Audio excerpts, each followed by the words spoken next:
Mga fans ni Christine from SR 95.1 Dumaguete City.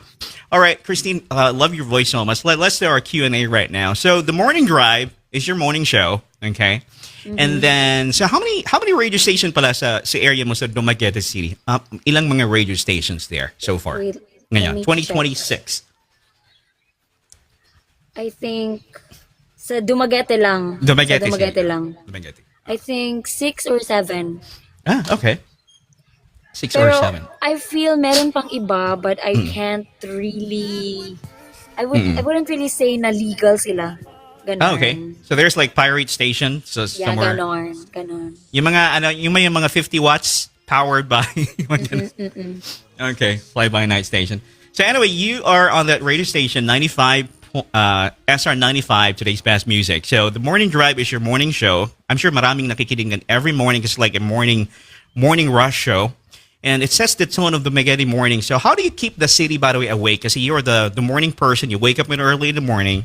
So ano yung ano mo? How do you keep the city awake in the morning? Ano yung ginagawa mo? Like ano ka ba yung mga may mga pangpaingay ka ba? Oy, gising na kayo. Anong ginagawa mo?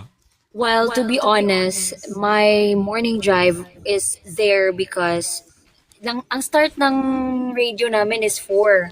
So 4 o'clock. yes, Okay. 4 o'clock. So may mga programs na yan. And by my time, if walang DJ, parang let's just say it's gonna be quiet because no one is talking. So our station manager said we should put a DJ there so that continuous yung mga taong nagtutalk. Okay. So I would say people are already awake at the time. So I try my best to like continue the energy. So as much as possible, the things that I want to play on air are, upbeat songs, yung hindi pang relapse. But most of my viewers kasi, they tend to request Mga love song. yung mga love songs, mga relapse songs. And of course, as a DJ, a part of me doesn't want to play it because hindi siya bagay sa, mood like that.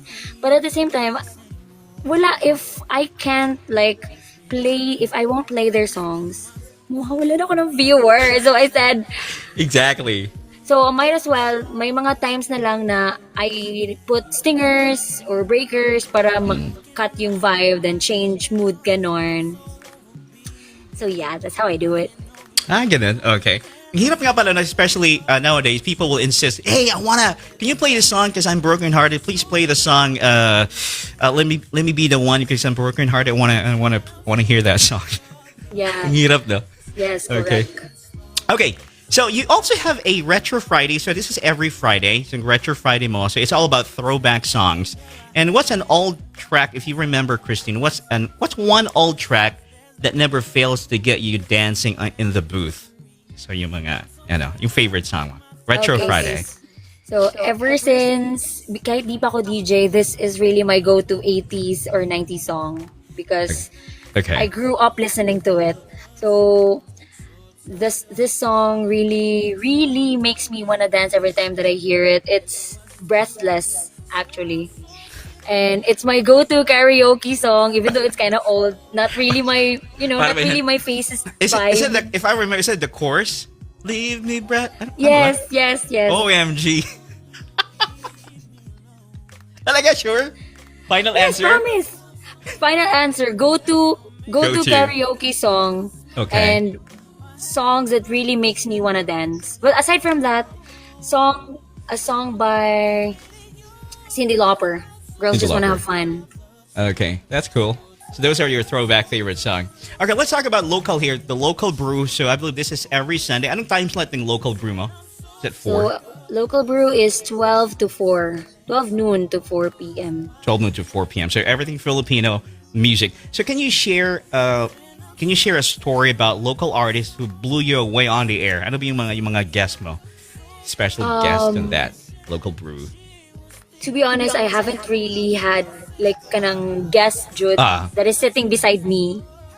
I mean, local artists that Local is sitting artist. beside me. But there are a lot of local artists that Local have artists. commented down during my TikTok lives wanting me to play their songs.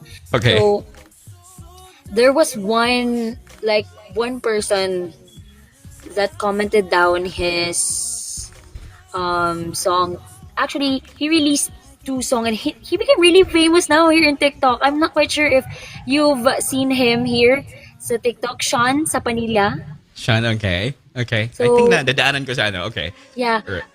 At the time, well, his song was already famous, but he became really famous now. And the friendship that we made because of TikTok and because of just being a supporter of him and him being a supporter of me. So that really changed, or I would say it was one of the greatest thing that I would say. I'm really thankful because of TikTok. TikTok I've na. met a lot of local artists and I've played some of their songs on our station. Di ba Their nakakatuwa, station. like you're so proud because it's made in the Philippines and it's local, di ba? Ang sarap, no? Like, Yes. and then, of course, that's nice. Now, as a DJ, what was the wildest, or I would say wildest and most unexpected moment you've had hosting? Yeah, hosting it. Ano yung mga wildest moment? It could be hosting as a radio DJ, sa mga events and you're hosting somewhere outside, I would say the greatest Yung unexpected one. moment like na-slide ka ba during the show, mga ganun, or whatever. Ano yung mga experiences mo na may nag-propose ba in front during your hosting? Yung may mga unexpected, uy, may nag-propose, mga ganun. So far, wala. So far, wala pa Wala yung mga naman. ganyan mga atake. Pero let's just see, maybe here this year, 2026, Maybe this year, no? Okay. may mga more hosting gigs pa tayo. Last month, I was invited as a host and I was really thankful. Napasabi talaga ako na kaya ko pala, may talent pala ako sa hosting. And yeah, maybe this year. Marami Okay. pa. That's cool. All right. Now, being a radio DJ means you're part entertainer, or I would say part storyteller, right? Now, what is the secret sauce to keep listeners hooked? So, ano yung mga top secrets mo? Like, make sure diba, ano ba yung top secret? Because a lot of people, when they listen to radio, ay, boring naman yung DJ. Like, I want to turn on another radio station. Parang, ano yung top secret sauce mo to keep your listeners hooked to your radio show? Maybe, and not really maybe, the thing that I just do is yung mga topic talaga na I know that will pag marinig talaga ng viewers or listeners, gusto ko to. If it's about love, Love na naman. mga relapse, mga ganun, a lot of my viewers really will hook up. I know a lot of people will really hook up. So, lalo na yung mga love advice, ganun. Tapos Alam ko mga situationship, mga ganun. I know my viewers could really relate to it. So, if, for example, my song ako and I could relate it to a situation, yun, I know my viewers and listeners will really hook up to that topic. Okay. Now, let me ask you, ano yung kasi sa radio station, di ba, remember ba you remember, because most of the radio station are member of the KBP here, kabisado ng mga broadcaster ng Pilipinas. Are you allowed to, let me ask you right, because now, before kasi mix yung kapanahunan ko, tanda ko na pala, no? When I was still doing a radio show, Christine, some of our radio station, hindi sila member ng KBP. Now, ano yung sinusunod mo? Sumusunod ka ba sa playlist, or meron bang, ano ba yung mga promotion? You only allowed to play this type of songs? Ano ba yung mga... When I was Sa still an KBP. intern, Okay. I'm not quite sure if yung flow ng songs namin in an hour is aligned with KBP, but sa station namin, meron kaming sinusunod na clock. Okay. So, dapat itong oras na to, top of the hour, mga upbeat songs, and then like that. Parang yung pie But- chart ba yan? Yes, pie chart. Kasi I remember Killer Bee station, I think Killer Bee, Dumaguete was former radio, it's like Killer Bee 95 something, right? 95.1 Killer Bee before. They have this what we call pie chart. Yung ganun. The top of the hour, ito yung first song, classic, and then, parang ganun, di ba?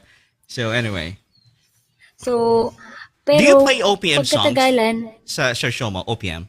Because some radio show, like, you don't play OPM, di ba? Are you, I don't play OPM songs Monday to Friday. okay, so time and slot mo, Saturday. Okay. But your show on a Sunday, which is